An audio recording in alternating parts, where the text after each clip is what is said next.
Sampurasun, Assalamualaikum warahmatullahi wabarakatuh. Apa kabar semua teman-teman yang berada di rumah, di jalan, di kantor, dimanapun kalian berada, tak doain semoga kalian berbahagia selalu. Dan saya juga mau ngucapin terima kasih sudah selalu mensupport channel YouTube Veni Rama Official. Dan terima kasih telah mendukung TikTok saya, IG saya. Pokoknya doa yang terbaik buat kalian, kabul doa dan kabul hajat. Makasih banyak ya. Oke, malam ini, hari ini, siang ini saya akan membahas sesuai dengan pertanyaan teman-teman semua yang ada di manapun berada ya. Jadi kan banyak yang masuk ke DM saya, terus banyak juga yang komentar, banyak juga yang ada juga yang masuk ke DM TikTok, DM IG, terus email. Nah, ini bertanya kepada saya, minta saya untuk speak up gitu. Ya udah, saya mengikuti pertanyaan kalian dan saya akan menjawab, dan mohon maaf baru bisa sekarang ini saya menjawab gitu. Karena memang kegiatan yang benar-benar sangat sulit untuk saya menyisihkan waktu gitu kan. Tapi alhamdulillah berkat doa semua teman-teman saya bisa menyisihkan waktu untuk membahas ini semua. Jadi masih membahas tentang bencana tahun 2026 ya. Ada pertanyaan, sampai kapankah bencana ini berlangsung, TV ini? Saya udah pernah bilang, mungkin kalau teman-teman yang ngikutin di setiap YouTube saya ataupun setiap saya tampil dimanapun berada, yang setia selalu mengikuti, sudah pernah mendengar bahwa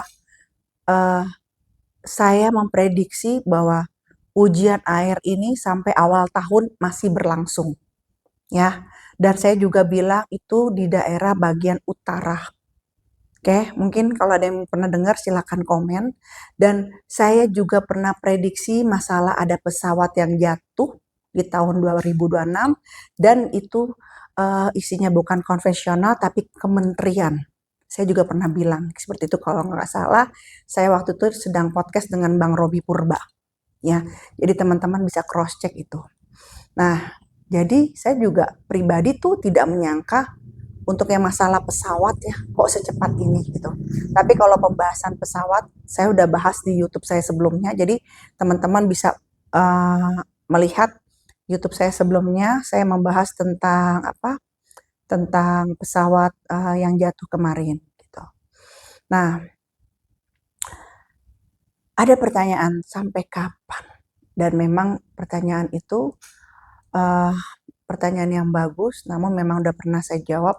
Sampai awal tahun ini masih terjadi kunjungan air ke tanah, air ke daratan, ya. Nah, itu di daerah utara dan itu berlangsung sampai di bulan Ramadan, sampai di Idul Fitri pun berlangsung. Kedepannya juga makin deras hujan, intensitasnya makin kuat. Nah, berakhirnya kunjungan air itu sekitar bulan Mei Juni untuk masalah banjir, ya. Tetapi untuk masalah hujan itu masih berlangsung, namun tidak seaktif, seagresif saat-saat ini gitu ya, sampai sulit sekali mencari ruang untuk udara panas ya, sulit sekali untuk matahari keluar ya untuk beberapa minggu ini gitu ya. Curah hujan masih terjadi di bulan Mei Juni, tapi untuk banjir sudah mulai mereda bulan Mei Juni ya, tidak separah sekarang.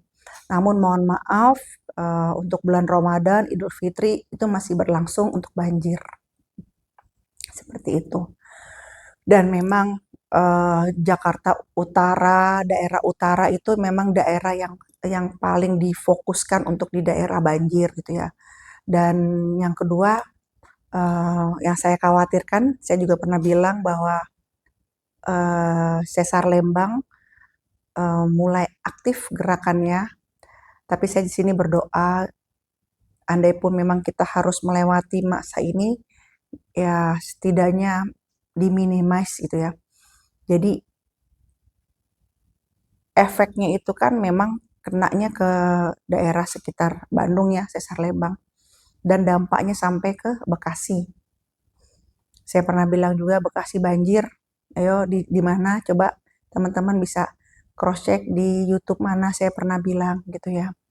Nah, jadi memang Bekasi itu memang posisinya memang wajar. Wajar bukan wajar, posisinya itu memang sangat sangat memprihatinkan ya dalam masalah air, dalam masalah gempa juga. Bila mana sesar Lembang ini sudah mulai aktif kan, tapi ya belum sampai di level yang tinggi. Bila itu terjadi, Bandung juga kena efeknya gitu ya. Urat tanah itu mengalirnya juga ke daerah Bekasi gitu. Nah, itu adalah daerah-daerah yang daerah Tambun ya yang kena, terus daerah Bekasi yang dekat laut itu yang kena efeknya gitu kan. Dan ketika saya menyampaikan ini kepada teman-teman, ambil positifnya gitu. Maksudnya jangan jangan jadi ketakutan yang juga yang berlebihan, tapi minimal kita jadi rapih dalam menata keluarga kita gitu. Dan kita tahu apa yang harus kita perbuat gitu. Ambil positifnya aja. Dan bila bencana alam terjadi gitu kan, memang ketika saya menyebutkan nama daerahnya itu ya, bukan niat untuk menjatuhkan kepemimpinan di daerah sana. Namanya bencana alam gitu kan. Nah, bencana alam itu kan tidak jalurnya itu tidak bisa di apa? Di maksudnya tuh dibatasi gitu loh. Dia memang menunjukkan kekuasaannya. Itulah kenapa saya selalu bilang, ayo kita hormati alam semesta, jagat raya. Ayo kita hormati alam, gitu. Unsur alam. Karena apa? Semakin kamu menunjukkan aku kamu dari sisi teknologi sebagai manusia dengan kesombongan dan keangkuhan, cenderung malah menantang alam gitu ya, dengan kesombongan menantang alam, justru alam akan menunjukkan kekuasaan Tuhan di hadapanmu dengan janji-janji apa gitu, bahwa daerah ini tidak akan terkena banjir, bahwa daerah ini akan selamat gitu kan. Semakin kalian bersuara seperti itu, semakin alam semesta akan menunjukkan kekuasaan Tuhan. Nah, itu jadi harus hati-hati gitu ya. Karena tahun 2026 ini adalah tahun karma baik dan karma buruk terjadi. Kalau dulu kita misalnya kita melakukan suatu karma buruk, mungkin dibalasnya nggak langsung hari ini atau minggu ini atau bulan ini, tapi 2026 itu terjadi seperti kita umroh. Kita melakukan sesuatu, langsung balasannya kontan. Seperti itu. Tahun 2026 ini adalah tahun di mana orang yang dizolimi naik. Tahun di mana orang dizolimi ini bahagia. Tahun di mana tabir-tabir terbuka semua. Ini tahunnya orang-orang yang dizolimi. Gitu. Tahun 2026 ini. Gitu. Jadi selamat untuk kalian yang pernah ngerasa dizolimi di tahun 2025, 24, 23, 22 atau tahun berapa. Selamat untuk kalian di tahun 2026 ini adalah tahun kebaikan untuk kalian semua. Selamat. Nah, apalagi ya, banyak sekali pertanyaan teman-teman tuh ke saya untuk saya speak up gitu ya. Dan memang daerah utara ya, daerah utara di daerah Jakarta itu kan memang sudah pernah saya sebutkan bahwa itu daerah yang rawan di sekitarnya, daerah kawasan yang membangun kota di dalam kota ya, di daerah tidak jauh dari Soekarno-Hatta, itu juga akan kena dampak dari air. Air akan mengunjungi ke daerah kalian. Itu efek dari tekanan tanah yang udah begitu berat, sehingga air mencari jalannya sendiri. Air ngerasa dia mempunyai hak di tanah ini, di bumi ini. Nah, karena itu tahun ini dia mencari jalannya sendiri. Karena ya kita nggak pernah bisa membendung air. Apalagi kalau jalannya itu ternyata ditutup atau jalannya itu diperkecil sehingga dia akan mencari jalannya sendiri karena tekanan dari laut itu begitu besar. Tekanan dari laut, dari sungai, dari air, dari jalan lain-lainnya itu begitu besar. Nah itu ada salah satu wilayah itu akan tersentuh oleh air dan saya melihat daerah itu daerah elit, daerah yang dijanjikan tidak akan banjir, dikasih jaminan tidak akan banjir, ya. Kota, membangun kota di dalam kota. Setiap saya berjalan di sana, saya sejujurnya saya takut karena saya melihat suatu air yang besar di sana. Nah itu 2026 itu akan terjadi. Ya saya anggap omongan saya ini bukan ada niat untuk mematikan marketing atau mematikan bisnis, tidak.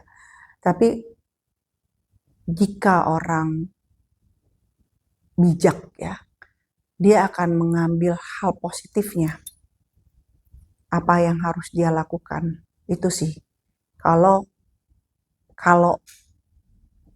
persepsi saya gitu ya. Namun kalau seandainya diambil dari sisi yang negatif, ya itu juga saya sangat menyesalkan gitu loh. Nah, saran saya jangan pernah menantang alam. Dan jangan pernah merasa aku karena teknologimu bisa menghandle alam semesta dan air. Tidak. Ya. Nah, selanjutnya ada pertanyaan. Teh apa benar teh Indonesia akan gelap? Apa benar kita akan mati lampu secara menyeluruh? Apa benar kita akan seperti manusia, intinya manusia kelaparan yang kehilangan kebutuhan makanan, akan sulit mendapatkan kebutuhan makanan? Jawaban saya tidak.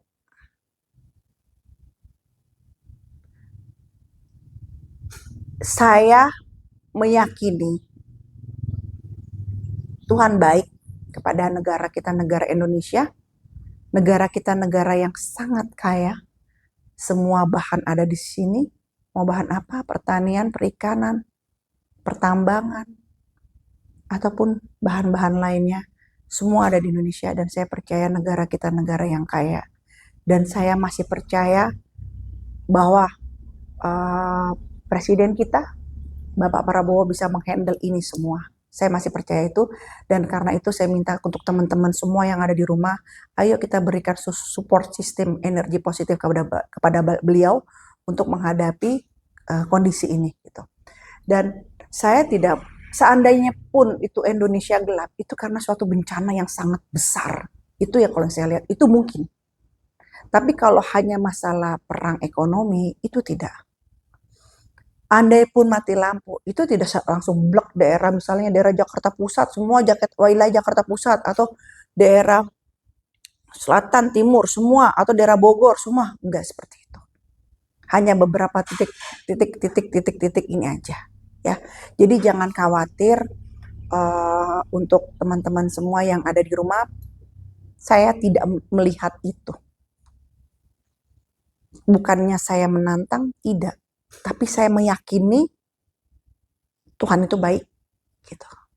Nah, andai pun ada suatu perang, itu adalah perang ekonomi, yang dimana ada beberapa negara ingin menunjukkan superpowernya, adik kuasanya, ingin pengakuan dunia, negara yang ingin diakui dunia secara fenomena gitu. Nah, ada juga yang ingin diakui, mata uangnya itu menjadi mata uang negara dunia. Persaingannya itu di persaingan posisi itu. Jadi, andai pun ada impact ke Indonesia, itu adalah hubungannya ke masalah investasi atau ke masalah obligasi, ke nilai mata uang atau pasar modal, ya berupa surat berharga, ya. Tapi bukan impact kayak peperangan yang terjadi tembak-tembakan atau bagaimana gitu ya, kayak perang dunia keberapa. Saya tidak melihat itu. Karena juga banyak pertimbangkan kalau sampai itu terjadi, yang dirugikan semua dunia. Kalau sampai itu terjadi, jadi mereka juga akan berpikir, gak akan mau lah orang udah tahu bahwa perang itu tidak enak, logika, terus dia mau melakukan perang seperti kayak dulu lagi, sedangkan hidup maju ke depan, itu juga pasti dipertimbangkan. Gitu. Jadi andai pun ada perang, itu perang ekonomi. Dan itu perang itu bukan berlaku untuk negara Indonesia saja. Ya, tapi negara-negara yang ingin menunjukkan super powernya, adik kuasanya, mata uangnya ingin diakui di dunia, kekuatannya dari segi maritim, dari segi bisnis, ya, dari segi apa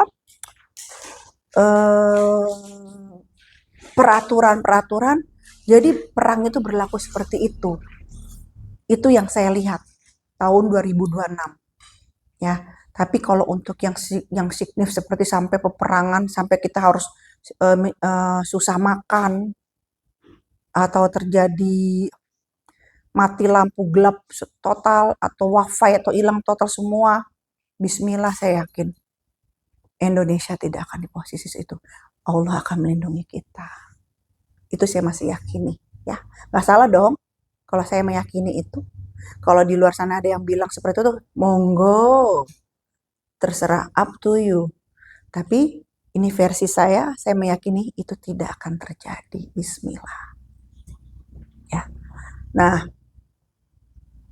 ada lagi yang nanya, apa yang harus kita lakukan teh untuk ke depan, untuk agar kekacauan itu tidak terjadi. Jadi gini teman-teman yang kusayangin ya, jangan pernah membenturkan, jangan mau dibenturkan ada provokasi-provokasi antara budaya dengan agama. Kita membutuhkan dua-duanya. Ya. Hukum kita juga terbentuk dari hukum adat. Hukum adat yang berlaku apa? Diambil lalu dirangkum. Hukum sosial. Oke. Nah, itulah sebabnya tidak bisa dibenturkan. Negara kita negara berbudaya dan itu terkenal sampai manca luar. Justru ini adalah kelebihan dari negara kita, eksotis dengan berbagai macam aneka budaya. Dan itu bisa mendatangkan sebuah investasi besar untuk negara Indonesia, income, ya. Jadi tolong jangan mau dibenturkan, diadu domba, diprovokasi. Itu bukan lagi bicara budayawan. Itu bukan lagi bicara tentang agama. Itu personal, kepentingan personal masing-masing orang. Kalau kalian bilang, tidak, kalian tidak bisa bohong dengan hati kecil kalian. Itu bukan masalah tentang kamu budaya apa, kamu agama apa, tapi untuk kepentingan pribadi kamu. Itu yang terjadi. Nah, jangan untuk kita semua, untuk follower saya, jangan mau diprovokasi dalam keadaan itu. Kita mencintai agama, kita mencintai budaya. Dan itu harus laras. Budaya datangnya adat istiadat, cara kita penghormatan dari lingkungan. Kalau kita belajar sosiologi, pertama kali lingkungan dari mana? Lingkungan keluarga, lingkungan masyarakat. Iya dong. Ada stratanya, ada grade-nya, ada levelnya. Gak mungkin kita langsung ke puncak level itu. Pertama kali lingkungan keluarga yang membentuk diri kita. Oke? Gitu maksud aku. Nah, jadi ayo kita tutup sela-sela itu. Kita gandengan tangan. Untuk siapa? Untuk anak-anak bangsa yang ada di bawah, anak-anak kita nih akan meneruskan negara Indonesia. Gitu. Itulah kita harus bangga dengan sejarah. Terus untuk pesan saya lagi, tadi jangan sampai terprovokasi. Untuk mahasiswa-mahasiswa yang di luar sana, kalian sekolah aja, kuliah aja yang baik. Yang menjamin masa depan kalian hanya diri kalian sendiri, tidak ada satupun orang. Dan jangan pernah bergantung. Oh nanti saya akan ada yang support, oh nanti saya akan ada yang ngasih uang, oh nanti saya ada yang seperti ini. Jangan. Oh nanti saya akan ada yang nolong. Tidak. Berdiri di kakimu sendiri itu adalah kebanggaan dari kita. Begitupun saya mengajarkan anak saya berdiri di kaki kita sendiri. Kita bangga dengan apa hasil dari pekerjaan kita. Jangan berharap itu adalah sebuah rasa sakit yang akan kita terima jika kamu berharap kepada manusia. Ya. Jadi udah fokus aja. Mau keadaan di negara di luar bagaimana tentang politiknya, tugasmu belajar. Jika kamu susah, yang hadapi akan hanya kamu sendiri dan orang tuamu. Cerdas-cerdaslah untuk bersikap, bijaksanalah untuk bersikap. Itu saran saya. Ya. Nah, lalu adakah penyakit yang datang? Pertanyaan itu lagi, dan saya udah pernah jelaskan. Ada sejenis penyakitnya itu penyakit kayak flu, tapi menyerangnya tuh syaraf otak. Gitu. Beda sama COVID. Ya. Jadi ini lebih sakit luar biasa. Dan ada radiasi juga, dari faktor radiasi juga, jadi memang jaga kesehatan untuk kalian semua. Terus ada lagi yang saya takutin itu, dan saya berdoa itu jangan sampai terjadi. Saya fokus sih sebenarnya lagi doa itu di daerah Banten, Pandeglang, untuk laut di daerah sana. Saya lihat air naik dan sangat menyeramkan dan menyedihkan. Saya akhirnya fokus berdoa untuk di daerah sana. Karena bila itu terjadi, urat sarafnya itu sampai ke Jakarta. Urat saraf tanah. Itu sampai Jakarta. Nah itulah baru seram. Tapi bukan megatrust. Bukan. Dan itulah yang sangat seram. Impact-nya juga bakal ke Lampung. Guncangan itu. Dan saya dengar juga kemarin beberapa hari yang lalu sudah mulai banjir di daerah Serang, Banten sana. Saya juga udah ngomong kan. Nah, semoga yang saya lihat hanya itu aja. Karena ya udah terjadi kemarin. Jadi ya saya fokus untuk mendoakan daerah Serang, Banten, Pandeglang.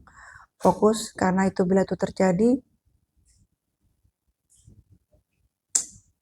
sangat menarik urat saraf tanah ke tengah kota. Dan itu bisa impact-nya tuh gelap. Dan itu jangan sampai terjadi, jangan sampai. Jadi saya fokus, malah saya jadi nggak mendoakan diri saya fokus mendoakan daerah sana. Karena saya percaya gitu loh, teman-teman selalu ngedoain saya. Itu buat support sistem banget saya. Di komen, di DM manapun, teman-teman selalu ngedoain saya dan itu menjadi energi positif buat saya. Terima kasih. Saya memang nggak sempat ngedoain diri saya sendiri, jujurnya gitu. Banyak tempat atau wilayah-wilayah daerah yang saya fokus doakan, sehingga saya tidak sempat mendoakan diri. Tapi doa teman-teman itu, masya Allah, tabarakallah, luar biasa buat saya dan keluarga saya. Terima kasih. Itu pesan-pesan saya, dan saya juga berpesan, ayo kita adakan lagi sedekah laut, sedekah bumi. Ya, niatkan tetap ke Allah Subhanahu wa Ta'ala, tetap Memang kalau sedekah itu kan seyogianya kan ke manusia itu mah jangan dijadikan ukuran, wajib. Tapi kan ciptaan Tuhan itu bukan sekedar manusia. Dan rasa bersyukur kita bukan hanya kepada manusia, tapi kepada siapa? Kepada alam semesta. Kenapa harus ke laut? Saya bilang, menjaga hubungan air dengan tanah. Lambangnya adalah laut. Sedekah bumi, melambangkan kesuburan tanah. Tapi tetap niatkannya kepada Allah Subhanahu wa Ta'ala. Intinya kita membangun hubungan itu kan tidak harus dengan manusia aja, ya kan? Tapi dengan alam semesta jagat raya. Nah, tapi saya senang nih, saya udah ngeliat di TikTok, saya scrolling, oh udah banyak yang melakukan sedekah laut lagi, sedekah bumi lagi. Itu saya senang banget karena ya memang seyogianya hubungan harus seperti itu. Gitu. Harus menjaga hubungan baiknya seperti itu. Jadi saya senang banget. Alhamdulillah. Nah, jadi pembahasan-pembahasan itu masih di sekitar itu ya. Nah, kalau di daerah banjir, ada yang nanya, Tete di daerah banjir itu di mana lagi sih? Gitu. Daerah banjir itu terjadi adalah daerah yang dimana di situ dikondisikan tidak ada hal yang kurang mengenakan, siap-siap akan kena banjir. Ya, daerah-daerah yang ada sesuatu hal, siap-siap daerah itu akan kena banjir. Karena kan saya bilang 2026 daerah apa yang kamu tanam langsung kamu petik seketika. Dan tahun 2026 tahun orang-orang yang dizolimi bangkit. Oh, I'm happy. Saya senang banget. Tahun yang orang yang dizolimi sangat tunggu. Jadi kolaborasi antara Tuhan, tangan Tuhan, dan alam semesta. Kamu nggak perlu mengotori tangan kamu. Kamu nggak perlu mengotori ucapan kamu. Gitu ya. Jadi kolaborasi antara tangan Tuhan dan alam semesta. Gak bisa ngumpet. Saya pastikan itu. Mau dimanapun berada. Yang ada apa? Hidup akan gelisah, hidup dalam ketakutan, hidup dalam tidak tenang, hidup dalam kekhawatiran, apa yang dipandang, kesedihan, apa yang ditatap, ketidaktenangan, apa yang dipikir, buntu. Ya, itu. Jadi senang-senang nih tahun 2026 untuk orang-orang yang pernah dizolimi. Gitu. Tahun 2026 berlambang kuda api. Tahun yang membara. Tahun yang bekerja keras. Tahun yang tangguh. Tahun persaingan. Membara. Tapi pesan saya tetap dalam koridor iman. Karena kalian terbentur oleh tahun 2026 start. Apa yang kalian tanam itu yang kalian petik. Hati-hati. Nggak bisa ngumpet. Gitu. Nah, apalagi ya? Sulawesi masih salah satu daerah yang saya notice. Kan saya udah pernah nyebutin waktu itu Sulawesi, Bekasi. Kalau Jakarta, daerah Jakarta Utara, saya pernah sebutin itu semua. Ya. Terus daerah yang sedang di kota, sedang membangun kota, yang merasa tidak akan pernah banjir. Ya. Selamat. Oke teman-teman. Sampai ketemu di video-video selanjutnya. Bila ada hal yang tidak baik, silakan hembuskan keluar dengan mudahnya. Jika ada hal yang baik, disimpan, dijadikan positif untuk kalian semua. Terima kasih sudah selalu mendukung channel YouTube Feni Rama dan IG saya, TikTok saya. Terima kasih. Aku doain yang mendukung aku semua, qabul hajat, qabul doa. Bahagia selalu untuk kalian semua. Assalamualaikum warahmatullahi wabarakatuh.